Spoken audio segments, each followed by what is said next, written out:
Saudações, queridos amigos, queridos alunos. Esta é a nossa primeira aula extra, uma primeira aula bônus, em que eu pretendo aprofundar alguns temas que nós já tratamos nas nossas aulas ordinárias.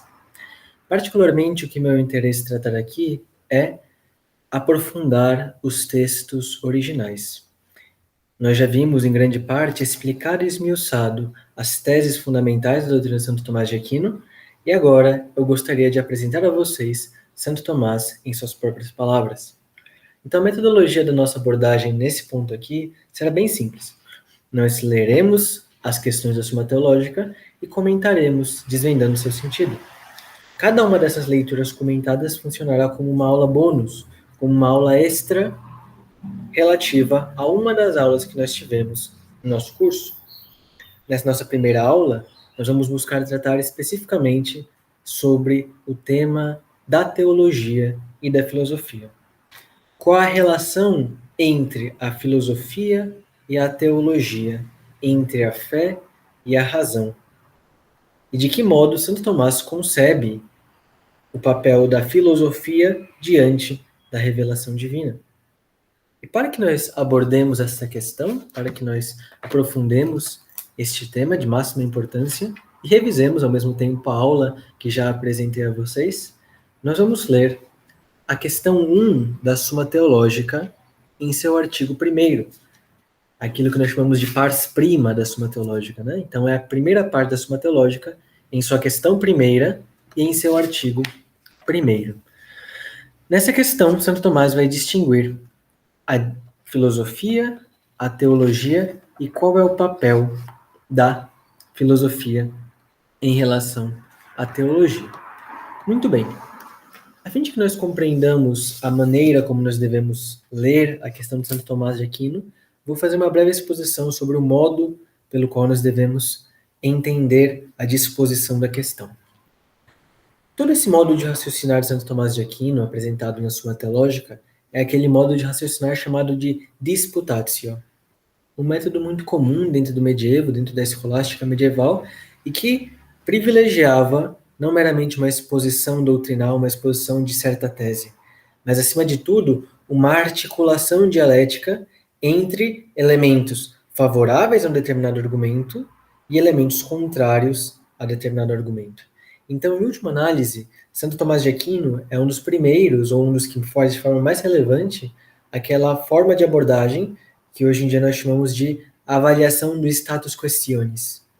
Ou seja, antes de eu discutir sobre determinada questão, eu preciso saber qual é o estado da discussão sobre essa questão, sob pena de correr o risco de me esforçar desmensuradamente para encontrar o resultado, que já for encontrado antes, ou que já fora refutado.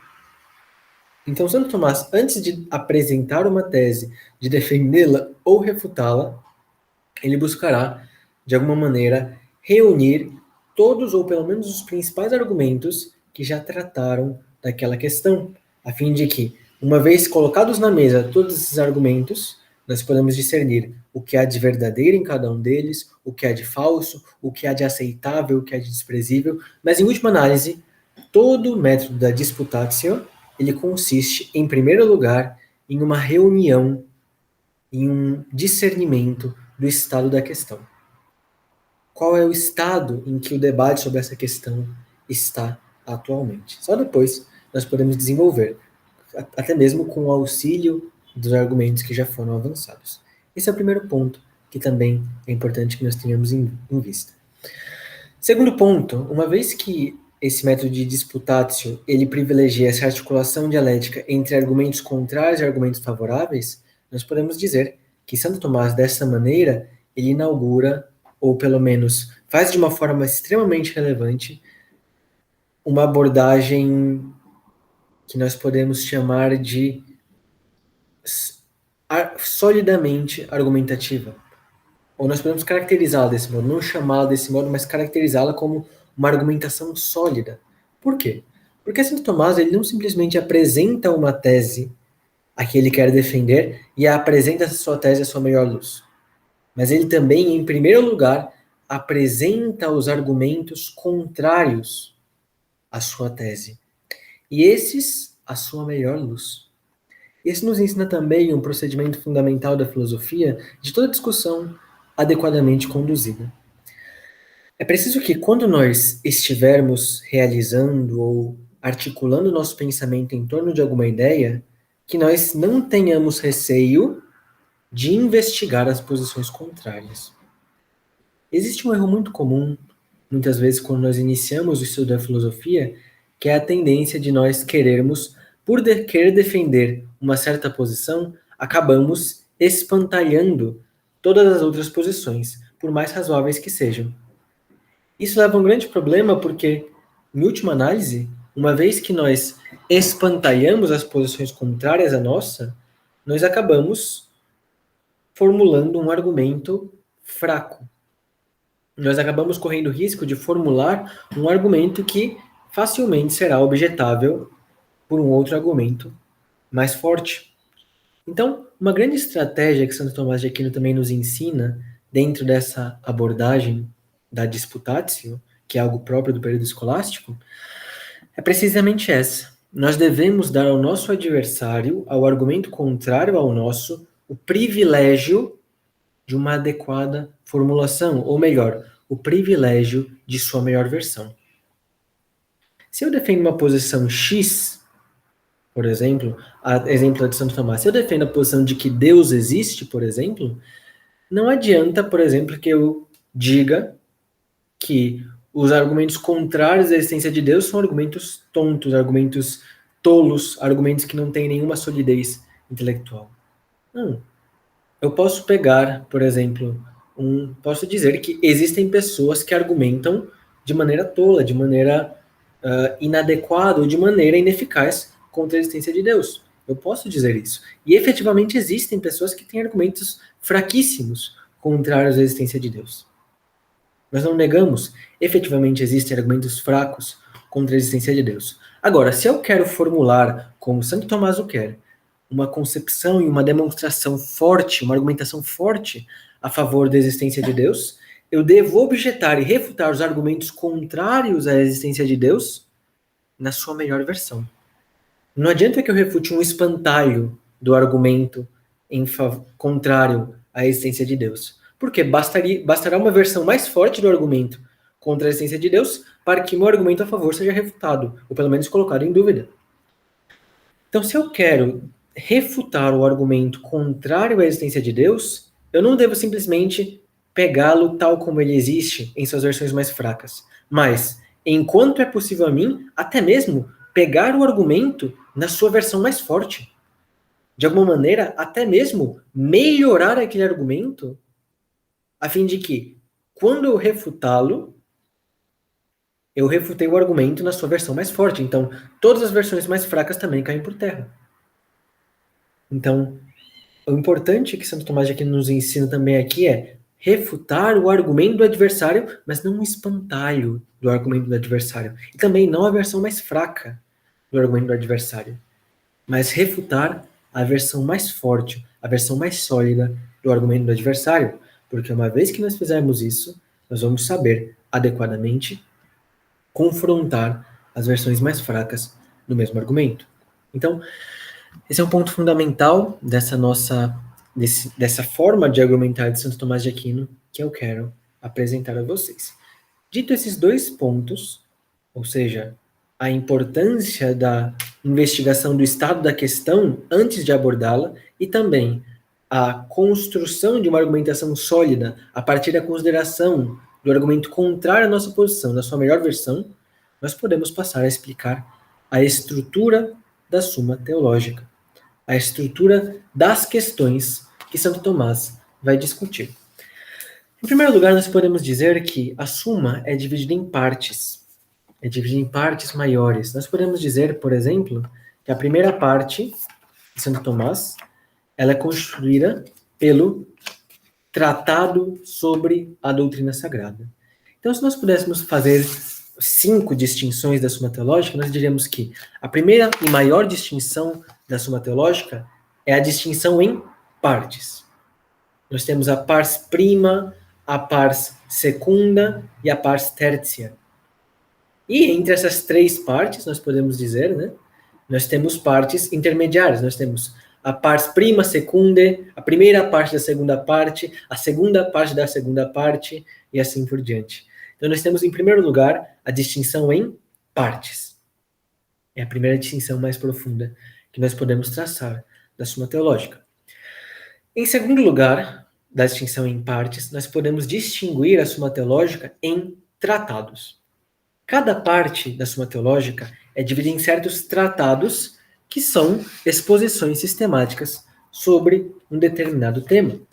Por exemplo, o segundo tratado, ou podemos chamar o primeiro tratado da Suma Teológica, né? Em algumas versões está segundo, algumas é o primeiro. O segundo tratado da Suma Teológica é o Tratado de Deus Uno, sobre a unidade de Deus.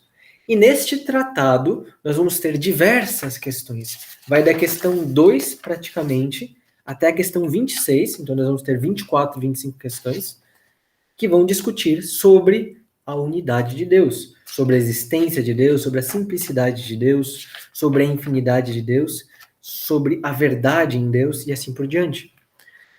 Então são tratados que, por sua vez, vão tratar de um tema específico de forma sistemática a partir de várias questões, que são, por sua vez, a terceira parte maior da Suma Teológica.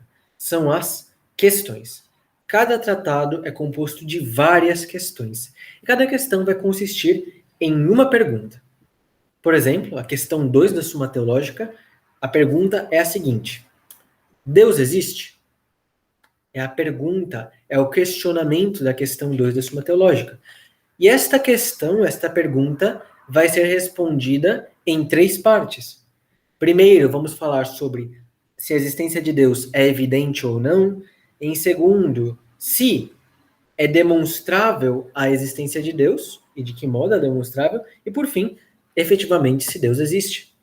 Então, essa questão é dividida em 3 partes, cada uma das quais é chamada de artigos, pelo qual nós temos a quarta divisão da Suma Teológica, a divisão em artigos. Então, partes, tratados, questões e artigos. Cada questão é composta de tantos e tantos artigos. Por exemplo, a questão 1 da Suma Teológica, ela é composta de 10 artigos. A questão 2 de 3 artigos. A questão 3 de 8 artigos.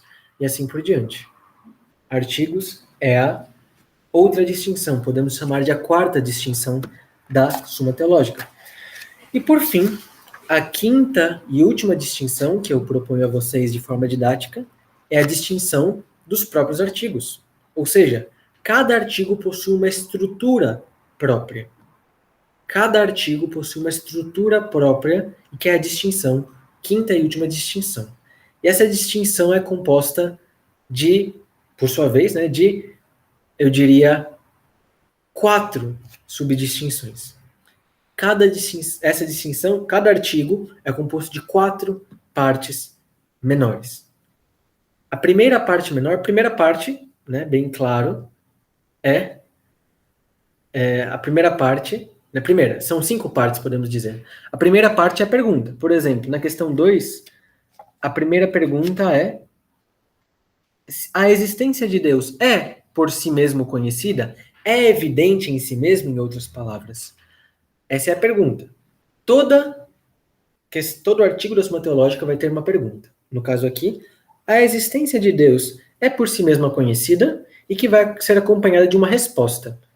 E a resposta vai ser, por exemplo, e parece que não. A resposta a essa pergunta, ela vai ser exatamente a posição contrária a que Santo Tomás quer defender. Vai ser a resposta contrária a que Santo Tomás quer defender. Então, por exemplo, se Santo Tomás pergunta: a existência de Deus é por si mesmo conhecida? Bom, parece que não. Então, nós já sabemos que a posição de Santo Tomás é que a existência de Deus é por si mesma conhecida. É em si mesma evidente. Então, nós já podemos ter um pequeno conhecimento sobre a estrutura do artigo. Tudo bem? Essa é a primeira parte. A segunda parte, portanto, vai ser uma continuação dessa primeira, ou seja, já que parece que não, que é a posição contrária a que Santo Tomás quer defender, ele vai apresentar argumentos em favor dessa tese, contrária a dele. Ou seja, ele acredita que a existência de Deus é por si mesma conhecida. Tudo bem? Então, ele vai agora, nessa segunda parte, apresentar argumentos contrários à evidência em si da existência de Deus. Ou seja, argumentos contrários à tese que ele vai defender. Então, ele apresenta, por exemplo, uns 3 ou 4 argumentos. Na Suma Teológica, dificilmente nós vamos ter 4 argumentos, mais de 4 argumentos contrários à sua tese. Em outros tratados, como, por exemplo, o de Quaestiones Disputate de Anima, né? E já vai ter, por exemplo, 16 argumentos contrários à sua posição. E, portanto, também 16, depois nós vamos ver, refutações. Mas isso para outro momento. Ele vai apresentar as opiniões contrárias à posição dele. Esse é um ponto importante também. Em terceiro lugar, depois que ele apresentou as opiniões contrárias à sua própria posição e a favor dessa opinião primária, ele vai apresentar a terceira parte, que nós chamamos de sed contra. Sed contra, ou seja, em sentido contrário. O que seria este sed contra? Seria uma certa forma de contraposição desta opinião contrária à dele, mediante uma autoridade, seja filosófica, seja teológica. Por exemplo, a questão, Deus existe? Lá na questão 2, artigo 3º. Vou dar um exemplo para vocês, para que fique mais claro o nosso entendimento. Quando eles perguntam, Deus existe? Bom, existem muitos argumentos contrários à essência de Deus, mas aí ele chega nessa terceira parte. Sed contra, que em português é, mas em sentido contrário, e agora ele vai defender, vai objetar essas posições a partir de uma autoridade. E aí ele diz assim, mas em contrário, no artigo 3º da questão 2ª, diz a Escritura, ou seja, olha só, ele pega a autoridade da Sagrada Escritura para objetar as opiniões aqui colocadas. Diz a Escritura da pessoa de Deus, eu sou quem sou. Então, uma autoridade sagrada diz que Deus existe. Então, nós não podemos questionar isso. Depois, uma vez que agora a autoridade sagrada, ou a autoridade filosófica, no caso, por exemplo, de Aristóteles ou de Boécio, ela vem em favor da sua posição, agora ele vai fazer a solução, ou a resposta, que é a quarta parte do seu desenvolvimento. É a solução ou a resposta, pela qual ele vai desenvolver a sua argumentação e a sua exposição, defendendo a tese contrária à primeira, ou seja, defendendo, por exemplo, que Deus existe. Deus existe por essa razão, por razão X, Y e Z. Então ele responde e desenvolve uma resposta mais discursiva, mais profunda, a razão e as razões pelas quais se pode afirmar que Deus existe. Essa é a quarta parte. E por fim, a quinta e última parte seria a refutação às objeções. Uma vez que ele, primeiro, manifestou que a autoridade concorda, né? Uma vez que ele invocou o auxílio da autoridade em favor da sua posição, uma vez que ele defendeu argumentativamente a sua posição, resta agora que ele faça uma coisa, que ele refute os argumentos contrários de um por um à sua posição. Lembrem que a segunda parte é os argumentos contrários à sua posição. Então, se nessa segunda parte nós tínhamos 3 argumentos contrários à sua posição, nessa quinta e última parte ele vai refutar cada um desses 3 argumentos contrários à sua posição. E uma vez refutados, ele terá como, de alguma maneira, solidificar a sua posição. Mostrar que ela é razoável, é credível e deve ser, de alguma maneira, levada adiante, deve ser considerada. Então, por essa estrutura, ele consegue fornecer um argumento, uma forma de argumentação sólida e também testada, uma vez que ela foi articulada e foi colocada em debate com outros argumentos de seu tempo. É uma forma de pensar que também é conveniente ao nosso tempo, que muitas vezes defende posições, mas que não é capaz de articular as posições contrárias, nem sequer de considerar as outras posições na sua melhor versão.